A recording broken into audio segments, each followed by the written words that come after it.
líška.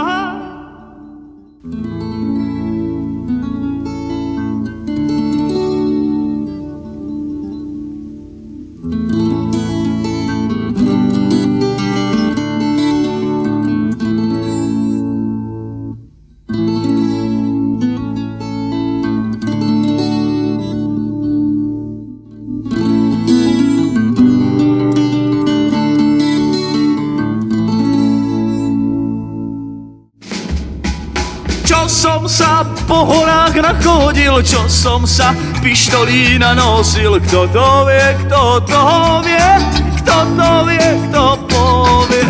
Čo som sa naspieval po grúni, čo som sa navyhrážal v Viedni, čo naspieval v Dombrohove, čo naspieval v Dombrohove. Čo som sa s frajerkou naschádzal, čo zlatých dukátov nastrácal. Kto to vie, kto povie, kto to vie, kto povie. Čo som sa povestí naslýchal, čo tuhej párenky napíjal, čo naspieval v Dombrohove, čo naspieval v Dombrohove.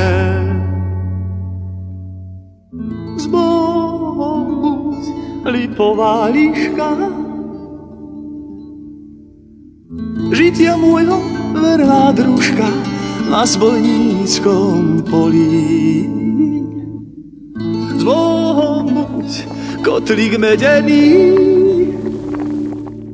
nad pahrebou vyúdený, s Bohom hrúdka solí.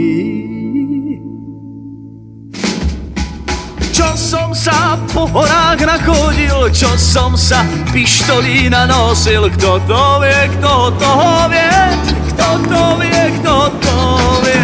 Čo som sa naspieval po grúni, čo som sa navyhrážal v Viedni, čo naspieval v Dombrohove, čo naspieval v Dombrohove. Čo som sa s frajerkou naschádzal, čo zlatých dukátov nastrácal. Kto to vie, kto povie, kto to vie, kto povie.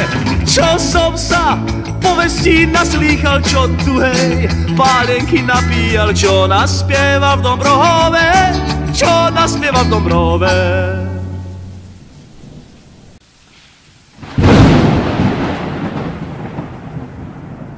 Predpovede meteorológov sa naplnili. Silný nárazový vietor trápi Slovensko. Okolie Tatier od rána bičuje výchrica, ktorá láme stromy, trhá strechy, ničí cesty a autá a pustoší cintorín. Aj peší mali čo robiť, aby udržali rovnováhu. No a ten vietor, tam je situácia teraz najkritickejšia v okolí Banskej Bystrice, Rožňavy, Revúcej. Stále tam padajú stromy. Vlastne môžeme povedať, že Slovensko postihla kalamita a ten, kto nemusí, radšej nech ani z domu nevychádza, pretože cez noc sa situácia nezlepší a toto peklo budeme musieť vydržať až do zajtrajšieho večera.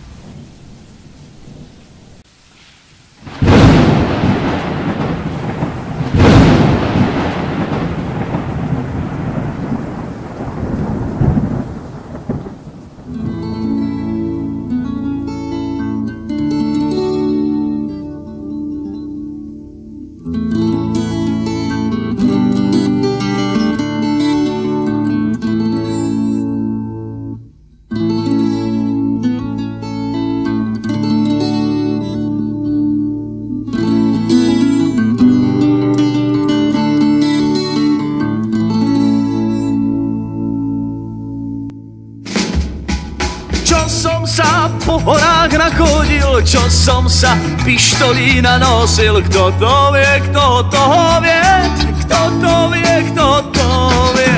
Čo som sa naspieval po grúni, čo som sa navyhrážal v Viedni, čo naspieval v Dombrohove, čo naspieval v Dombrohove.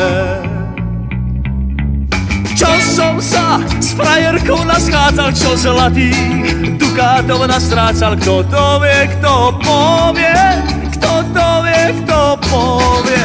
Čo som sa povestí naslýchal, čo tuhej pálenky napíjal, čo naspieval v Dombrohove, čo naspieval v Dombrohove.